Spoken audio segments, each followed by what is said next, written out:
Dear viewers, আমাদের চ্যানেলের নিউজটি যদি আপনাদের ভালো লেগে থাকে তবে আমাদের চ্যানেলকে সাবস্ক্রাইব করুন এবং আপনাদের বন্ধু। সৌদি খেজুর গাছ, সৌদি খেজুর গাছের বিভিন্ন ধরনের চারা আছে। কেউ বীজ থেকে চারা করে, আবার কেউ সাকারের চারা করে, সাকার বা অবছুট গোড়া থেকে যে চারাগুলো গজায় এগুলোকে বলে অবছুট চারা। এই যে দেখতেছেন এটা আমাদের টিস্যু কালচার খেজুর গাছের বাগান। এখানে আমরা এগুলো মাদার প্লান্টের জন্য লাগাইছি। এখন কিছু কিছু গাছে খেজুর আসছে, আপনারা দেখতেছেন। আসলে ব্যাপার হলো ফার্টিলাইজার বা সারের তারতম্যে, মাটিতে সারের তারতম্যে খেজুর কোনোটা আগে আসে, কোনোটা পরে আসে। এটা আমাদের নিয়ন্ত্রণের বাইরে। এগুলো আমাদের টিস্যু কালচার চারা, এগুলো অতুল কোম্পানি থেকে আমরা আনিয়েছি। এগুলি আপনারা দেখতেছেন। এই টিস্যু কালচার চারাগুলি সবচেয়ে শক্তিশালী। আমরা কিছু চারা মেলায় বিক্রির জন্য টবে করে রাখি প্রতি বছর। অনেক সময় দেখা যায় যে টবের কাছে খেজুর এসে পড়ে। টবটা যদি একটু বড় হয়, এই যে দেখতেছেন এটা আমাদের একটা টবের একটা খেজুর গাছ।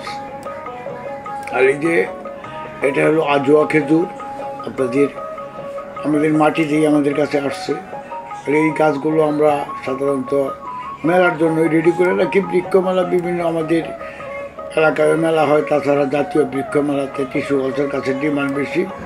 অনেকে মনে করেন যাদের ছাদ বাগানে গাছ লাগায় তাদের মাটির সমস্যা, এই জন্য আমরা কিছু গাছ এগুলোরে আমরা টব করে রাখি, যাতে তাদের ড্রামে দিলে পরে দামি খেজুর আছে ইনশাল্লাহ। অনেকেই ড্রামে করছে, অনেকেই ঢাকার ছাদ বাগানে, ময়মনসিংহের ছাদ বাগানে ড্রামের উপরে করছে।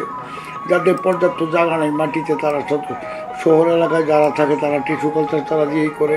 দেখেন কত ছোটো গাছটায় ফল আসছে। এইগুলো হলো আমার টিস্যু কালচার চারা।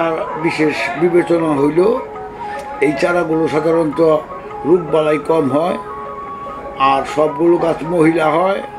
জাতটা ঠিক থাকে, এই যে দেখেন যেই জাতটা সেই জাতটাই ঠিক আছে ইনশাল্লাহ। এই গাছটাতে প্রচুর পরিমাণ খেজুর আসছে। এটা মরিয়ম জাতের খেজুর। আমাদের মরিয়ম জাতের খেজুরগুলো সাধারণত বড় হয়, লম্বা হয়, মোটা হয়, প্রায় মেটজুলের মতোই কাছাকাছি। কিন্তু মেটজুল পৃথিবীর সবচেয়ে দামি খেজুর হলো মেটজুল। আমাদের কাছে সাধারণত টিস্যু কালচার জাতের ভিতরে আমরা সংরক্ষণ করছি 8টা জাত। এই 8টা জাত ভালো। তার ভিতরে আছে মেটজুল, আম্বর, আজুয়া, মরিয়ম, সুক্কারি, টিউনিশিয়া, খালাস আর বাসি খেজুরটা আপনারা অনেকে চিনেন। এটা হলো যে কাঁচা হলুদ খেজুরটা বাজারে বিক্রি হয়, খোলা বাজারে। যে এটা হলো বাসি খেজুরটা অ্যাভেলেবল পাওয়া যায়। বীজের চারায় যে খেজুর হয় না এমন কিছু না, বীজের চারায় খেজুর হয়। আগে যখন আরও আরাবিয়ান দেশগুলিতে আগে বীজ থেকে চারা করে শুরু করছিল, তারপরে আস্তে আস্তে সাকারের চারা দিয়েও শুরু করছে। এখনকার টিস্যু কালচার চারা উন্নত পদ্ধতি।